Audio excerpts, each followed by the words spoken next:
اعوذ بالله من الشیطان الرجیم بسم الله الرحمن الرحیم. د ټولو پښتنو کور ودان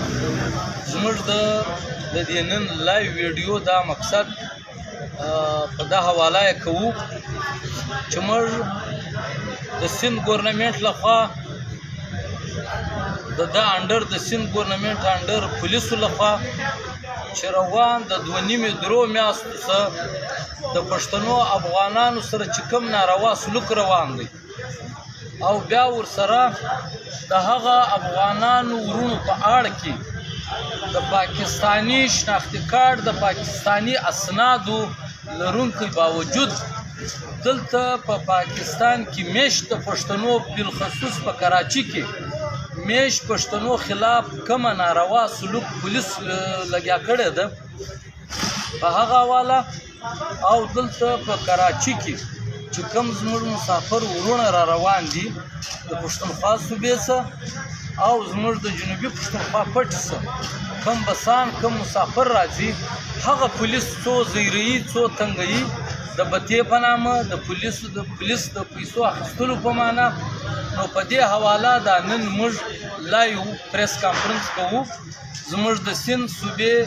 زموږ د تحریک زموږ د ژغورنې غورځنګ د سند صوبې صوبایي کمیټې میټینګ وشو.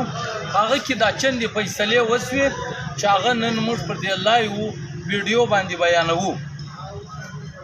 په کراچي کې د 2.5 میاشتو افغانان تنګول کېږي په دا نامه باندې چې د دوی سره یو اسناد نشته ورسره. دوی پاکستان له بالخصوص سند صوبې له غیر قانوني تور راځي. په دې اړه کې په دا 2.5 میاشتو کې په سلګونو افغانان ورونه یې نیولي دي چې په هغه کې زنانې ماشومان سپینږیري بیماران پکښې دي او د دې ذمواري پښتون ژغورنې غورځنګ د سند صوبې اخیستې ده چې ودې ته خپل وکیلان نیولي دي خپلې چندې ورکوي. په دې حواله و موږ ته پښتنو افغانانو تر خپله وسه مالي مرسته به چا کړي چا به د اسپتال مرسته کړي چا به د دوایانو مرسته کړي. په هغه کې په سلګونو پښتانه افغانان مندې خوندې بچان سپینږیري موږ ډیپورټ کړي دي. زموږ د وکیلانو په همت او په مړانه دوی ډیپورټ شوي دي واپس افغانستان ته تللي دي. د دې سره تړلی دلته د سند پولیس بالخصوص د کراچي پولیس د بتې دپاره د پیسو دپاره د افغان ماجر کارت چې کوم افغانان ورونه لري پاکستان نادرا ورکړي دي هغه افغانان نیول کېږي هغه په جیلو کې پراته دي. ورسره د پاکستانی شناختی کارت لرونکي پښتانه افغانان دا پاکستانی شناختی کارت پښتانه هم نیول کېږي. د دوی په خلاف هم دغه د غیر قانوني چې دوی د افغانستان غیر قانوني پاکستان له راغلي یاست زموږ پاکستانی پښتانه هم نن په جیلو کې پراته دي. د دوی شناختی کارتونه اخیستي دي پولیسو په خپله قبضه کې اخیستي دا خلک نن په جیلو کې پراته دي. بیا ورسره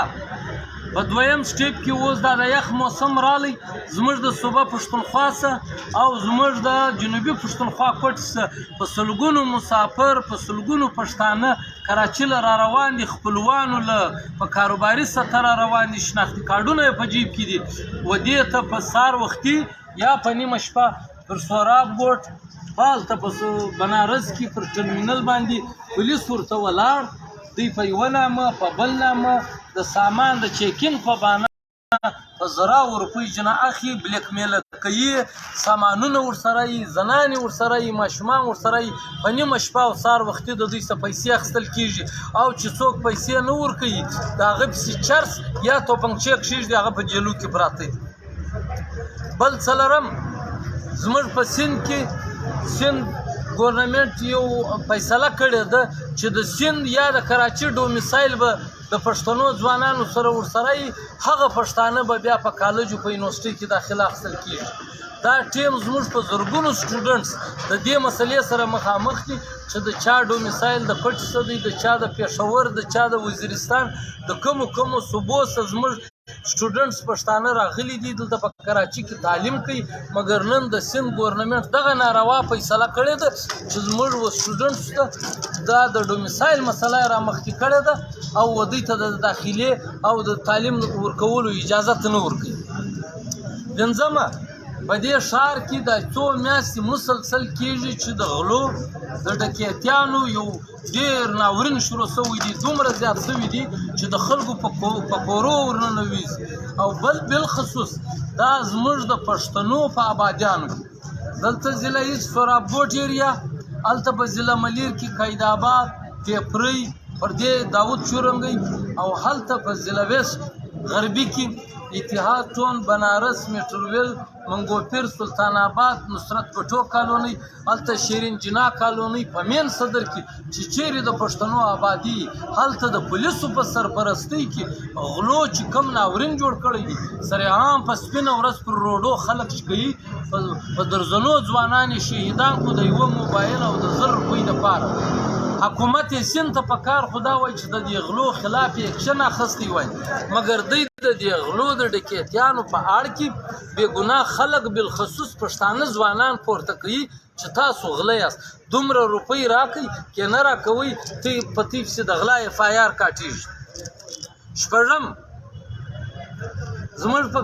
کراچي ښار کې د کچي آبادیانو پر نامه و مختلفو پښتنو آبادیانو ته نوټیسان ورکول کېږي چې ستاسو آبادیان غیر قانوني دي. کله د KDA په نامه، کله په واټر بوټ په نامه خلک ورځي د پښتنو آبادیانو سره د دکاندارانو سره بتې غواړي چې بتې نه ورکوې، بیا ورته وایي ستا آبادي غیر قانوني ده. KDA او دا واټر بوټ دا سره ملاو دي، بلډوزران راولي په آبادۍ کې ودروي، په هغه نامه پیسې اخلي. او بله اومه چې کومه واقعه ده، پرون د پاکستان پیپلز پارټۍ یو ذمهواره کس پریس کانفرنس کړی دی چې PTM او دا نور پښتانه د افغانانو په حواله چې کوم ویډیو وي، کوم پوسټونه، کومې خبرې کوي، دا دروغ دي او موږ داسې فیسیلیټیز ورکړي دي، داسې وسایل مو ورکړي دي، و افغانانو مندو خوندو بچانو ته یو دوه تصویره هم ښکاره کړي. د دې ټول ناروا په خلاف نن موږ PTM د سند صوبې دا فیصله کړې ده چې موږ به دا ناروا د افغانانو ورونو سره چې کېږي او زموږ د افغانانو په نامه په اړ کې زموږ پاکستاني پښتانه چې بالخصوص په سند په کراچي کې تنګول کېږي، زموږ د سټوډنټانو دا د ډومیسایل مسلې، د پولیسو ناروا دا د غلو ډکیتۍ په خلاف چې کوم پولیس کله د غلو ته چټ ورکړی دي، د بدامنۍ د غلا په خلاف، او ورسره د کچې آبادۍ چې کوم ناروا سلوک واټر بورډ یا KDA یا KMC شروع کړی دي، د دې په خلاف د پښتون ژغورنې غورځنګ دا فیصله کړې ده سند چې پر 15 جنوري د اتوار په ورځ به په کراچي پریس کلب و مخته پر 3 بجې زموږ ډېره غټه احتجاجي مظاهره د دې ټولو مسایلو په خلاف موږ فیصله وکړه چې دا غټه احتجاجي مظاهره به پر 15 جنوري 3 بجې د کراچي پریس کلب و مخته. زموږ د لایو ویډیو مقصد دا دی چې موږ د کراچي و ټولو پښتنو ته د دې لایو ویډیو په توسط دا پیغام ورکوو، دا هیله ځینې کوو چې د اتوار په ورځ پر 15 جنوري 3 بجې په کار دی چې د دې افغانانو ورونو سره کم ظلم او زیاتوب کېږي، د دا پښتنو مسافرانو د کوټي پښتنه، د پېښور د پښتونخوا د صوبې د پښتنو مسافرانو سره چې پولیس کم زیاتوب کوي، او دا په ښار کې چې کومه بدامني، کوم غلاوي، کوم ډکیتۍ شروع دي د پولیس په سرپرستۍ کې، دا منشیات فروشي چې ورځ په ورځ زیاتېږي، او د کچې آبادۍ چې کوم متاثرین دي، موږ د ټولو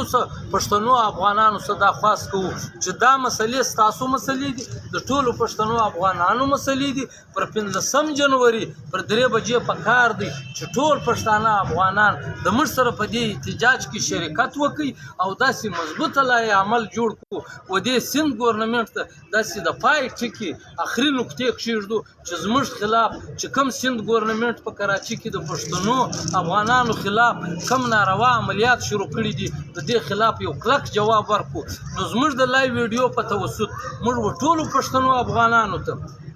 خصوصا موږ افغانان ورونو ته خواست کوو چې په کراچي کې میشت یاست د تی سره ماجر کارډونه در سره دي تی په کار دی چې راوځي او دا نور پښتانه چې د هرې سیاسي پارټۍ سره تعلق لري موږ د لایو ویډیو په توسط زموږ چې د پښتنو کم ګوندونه دي زموږ مذهبي کم ګوندونه دي زموږ پښتانه سیاست کوي یا نه کوي تاجر برادري ترانسپورټ غریب ریړۍ والا سټوډنټس ولې په دې کې د سټوډنټس د ډومیسایل مسلې موږ راخیستې دي د ټولو پښتنو سټوډنټس ته موږ دغه خواست کوو هیله کوو چې په دې احتجاج کې پکار دی چې 15 جنوري د اتوار په ورځ پر 3 بجې پکار دی چې د زرګونو په تعداد د زموږ پښتانه راوځي د خپلو مسلو په حواله او د خپلو قومي مسایلو په حواله. او دویمه خبره موږ دا کوو چې زموږ پر 21 جنوري موږ هر کال زموږ د نقیب شهید چې د راوانور ورسره د سره چې کوم ظالمان قاتلانو راوانور او زموږ چې کوم نقیب شهید کړی وو ورسره زموږ نور نظر محمد شهید به وو او داسې نور د 444 بې ګناه انسانان شهیدان کړي وو. یو دا مسله دویم فروری زموږ د تحریک ډیر تکړه مبارز ملګری ارمان شهید چې سپي عطاالرحمن په لورلایي کې شهید کړی وو نو په دې حواله موږ فیصله کړې ده چې د دې دواړو شهیدانو ګډه برسي به موږ جوړوو پر 15 فروری د اتوار په ورځ دا به په ضلع ملیر کې موږ یو تعزیتي جلسه جوړوو په ضلع ملیر. نو موږ په دې لایو ویډیو کې یو 2-3 خبرې د سند ګورنمنت چې کوم ذمہوار پریس کانفرنس کړی دی شرجیل میمن په دې حواله موږ 2-3 خبرې د دې لایو ویډیو په توسط په اردو باندې کوو. جیسے کہ آپ کو معلوم ہے کہ 2-3 مہینوں سے افغان بھائیوں کے حوالے سے کہ یہ غیر قانونی طور پہ پاکستان میں داخل ہوتے ہیں بالخصوص کراچی میں اور یہاں پھر سندھ گورنمنٹ نے یہ 3 مہینوں میں تقریباً سینکڑوں جو ہے افغان ہمارے بچوں ہمارے ماؤں بہنوں اور اس میں بزرگ ہمارے جو شامل ہے وہ علاج کے حوالے سے کاروباری لحاظ سے ادھر آتے تھے سندھ میں اس لحاظ سے ان کے خلاف ایک کریک ڈاؤن شروع کیا ہے سندھ گورنمنٹ نے جس میں تقریباً 2000 کے قریب لگ بھگ بچے بوڑھے جوان اور ہمارے مائیں بہنیں اس میں شامل تھے اس کو گرفتار کیے ہیں. اس حوالے سے ہم پی ٹی ایم نے ہمارے اپنے افغان بہن بھائیوں کے لیے اپنے وکلا کی ایک ٹیم تیار کی ہے جو ابھی تک اس پہ کام کر رہے ہیں ڈپورٹ کر رہے ہیں. مگر ہمارے لائیو ویڈیو کا مقصد یہ ہے کہ سندھ گورنمنٹ نے جتنے انسانیت کے خلاف جو رویہ رکھا ہے ان ماؤں بہنوں ان بچوں کے ساتھ ان کے تصاویر ان کے ویڈیوز موجود ہے. اور کل شرجیل میمن ایک ذمہ وار بندہ سندھ گورنمنٹ کا پریس کانفرنس کرتا ہے کہ یہ سب تصاویر جھوٹے ہیں. میں چیلنج دیتا ہوں پاکستان پیپلز پارٹی کی سندھ گورنمنٹ کو بالخصوص شرجیل میمن کو کہ شرجیل میمن صاحب آپ نے جو 18-20 ہمارے مائیں بہنیں افغانی جو کل تصاویر جو آپ نے وائرل کی ہے اور 8-10 بچوں کو وہاں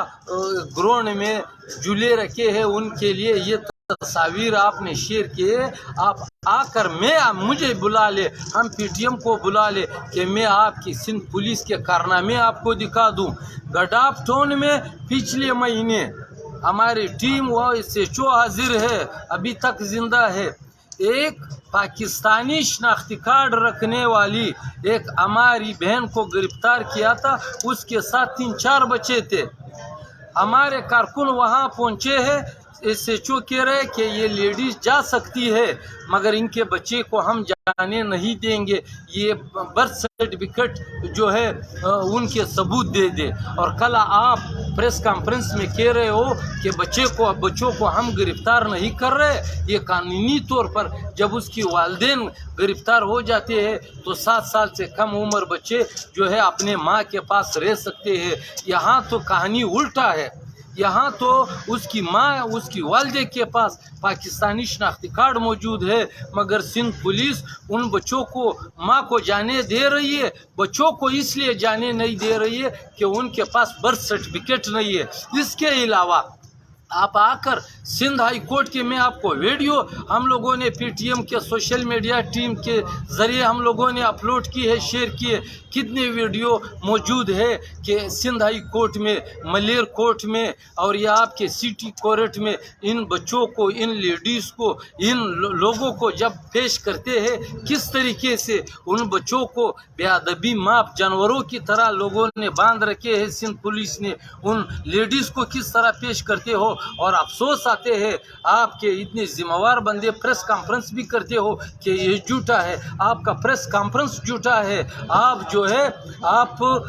लोगों के आंखों में मिर्च डाल रहे हो। आप ज़रा अपने आईजी से पूछ ले, अपने डीआईजी से पूछ ले। फिर ये तो सरेआम है कि आपके सिंध पुलिस पाकिस्तानी शनाख्ती कार्ड रखने वाले पश्तूनों को उठा लेते हैं, उनको इस गैर जो अफगानियों के केस में कि फॉरेन एक्ट है और ये गैर कानूनी तौर पर पाकिस्तान में दाखिल हुए। आपने तो पाकिस्तानी शनाख्ती कार्ड रखने वाले पाकिस्तानी पश्तूनों को जेल में डाला है। हमारे पास कितने FIR है कि मैं बतौर सबूत आपको, आपके वज़ीर दाखिला को, आपके IG सिंध को, आपके DIG सिंध को पेश कर सकता हूँ कि पाकिस्तानी शनाख्ती कार्ड रखने वाले लोगों को आप लोगों ने अफगानियों के केस में बंद किया हुआ है। अभी तक भी दर्जनों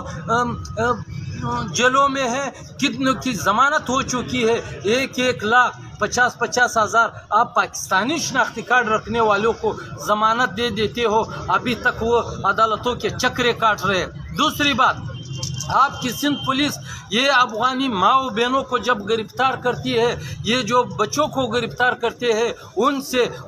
उनके साथ जेवरात होते हैं, वो जेवरात तक छीन लेते हैं, मोबाइल तक छीन लेते हैं, पैसे तक छीन लेते हैं। इसके सबूत हमारे पास मौजूद है। अगर आपको चाहिए, सिंध गवर्नमेंट को चाहिए, हम लोग पेश करेंगे। और 15 जनवरी को हम PTM सिंध ने आपके इन नारवा अमलियात के ख़िलाफ़, इन पुलिस के नारवा, इन बत्ते, इन चोरी डकैती के ख़िलाफ़ 15 जनवरी को प्रेस क्लब में मुजाहिरा ऐलान किया है। उन तस्वीर को, इन पुलिस के इन नारवा अमलियात के सबूत हम प्रेस क्लब पे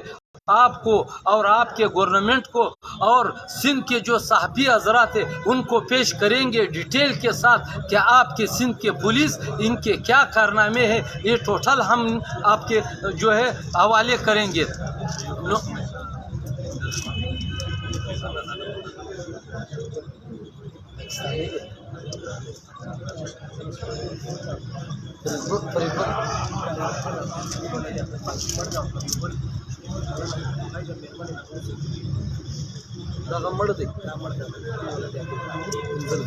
और दूसरी बात, आप कल बड़े शर्जील मेमन साहब तस्वीर अपलोड कर रहे थे कि हम सिंध गवर्नमेंट अफगान भाइयों को इतनी फैसिलिटीज़ दे रहे हैं। एक बंदा है अब्दुल खलील वल्दे अब्दुल बाकी, ये इंतकाल कर चुका है जेल में। 15 दिन से इसकी लाश वहाँ पे पड़ी है। आपकी इंसानियत, आप तो पाकिस्तान पीपल्स पार्टी तो इंसानी हकूक़ पे भरोसा रखने वाली पार्टी है। बड़े दावे कर रहे हैं कि हम इंसानियत के अलमबरदार है, हम जमहूरियत के अलमबरदार है। यह आपके सबूत है, यही आपके लिए काफ़ी है। अब्दुल खलील वल्द अब्दुल बाकी, इसकी लाश 15 दिन से जेल में पड़ी है। आप एक लाश को उनके वारिसीन के हवाले नहीं कर सकते, तो आगे हम आपसे क्या इंसानियत की तवक्को कर ले। तो लिहाजा इसके साथ साथ आपके पुलिस ने जो हमारे जनूबी पश्तूनख्वा कोयटे से और सूबा पश्तूनख्वा से जो मुसाफिर यहाँ कारोबार के लिए आ रहे हैं या वहाँ पे सर्दी है, यहाँ अपने रिश्तेदारों से मिलने के लिए आ रहे हैं, रात के तारीकी में सुबह सवेरे आपकी सिंध पुलिस वहाँ जो है यूसुफ गोट में और यहाँ सोराब गोट में बस अड्डे पे खड़े होते हैं अंधेरों में। लेडीज़ उनको उतार देते हैं, बच्चों को, हमारे जवानों को उनसे पैसे तलब करते हैं। अगर पैसा नहीं देते तो उन पे चर्स और पिस्तौल रख कर کے ان کو جیل بھیج دیتے ہو، ورنہ ہزاروں روپے آپ کی سندھ پولیس بتے لے رہے ہیں ہمارے پشتون بھائیوں سے۔ اس کے ساتھ ساتھ سندھ گورنمنٹ نے جو ہمارے پشتون سٹوڈنٹس ڈومیسائل کا جو شرط رکھا ہے کہ ان کے لیے سندھ اور بالخصوص کراچی کا ڈومیسائل ہونا چاہیے، ورنہ ان کو کوئی داخلے نہیں ملیں گے۔ یہ آپ کی کون سی پالیسی ہے؟ آپ ہم کو تعلیم تک نہیں دے سکتے، ہمارے سٹوڈنٹس پر تعلیمی دروازے آپ بند کرنا چاہتے ہو، اور ساتھ ساتھ میں جو آپ کے سندھ گورنمنٹ کے انڈر واٹر بورڈ اور کے ایم سی ان لوگوں نے جو بدماشیاں شروع کی ہے، یہ ہمارے کچی آبادیوں کے طرف جا کر ان کو نوٹس دیتے ہیں اور ان سے لاکھوں روپے کا جو بتا وصول کرنے کا مطالبہ کرتے ہیں، ان پہ آپ نے کون سا ایکشن لیا ہے؟ اور آخری جو ہمارا مطالبہ، یہ جو سندھ کراچی میں جو چوری ڈکیتی کے جو واقعات شروع ہو چکے ہیں، جو سر عام پولیس اور رینجرز دیکھ رہی ہے، سر عام روڈوں پہ، دکانوں پہ، گھروں میں لوگ گھس رہے ہیں غیر قانونی پستولوں کے ساتھ، کلاشنکوفوں کے ساتھ، ہوٹلوں پہ حملہ آور ہو رہے، لوگوں کو مار رہے، درجنوں سے زائد کراچی کے شہری شہید ہو چکے ہیں معمولی موبائل نہ دینے پہ، 1000 روپے نہ دینے پہ۔ آپ چور ڈکیتوں کو گرفتار تو نہیں کر سکتے، مگر اس کے بدلے غریب بے بس کراچی کے شہریوں کو اٹھا کر کے ان سے پیسہ آپ کی سندھ پولیس ان سے بتا وصولی کرتے ہیں کہ اگر جو آدمی پولیس کو پیسہ نہیں دیتے ان کے خلاف آپ چوری اور ڈکیتی کا مقدمہ ڈال کر کے ان کو جیل بھیج دیتے ہو۔ تو ان تمام جو ہے مسائل کے خلاف ہم سندھ پی ٹی ایم، ابھی ہماری صوبائی کمیٹی کا میٹنگ تھا، ہم نے فیصلہ کیا کہ 15 جنوری کو 3 بجے پریس کلب کراچی کے سامنے انتہائی ایک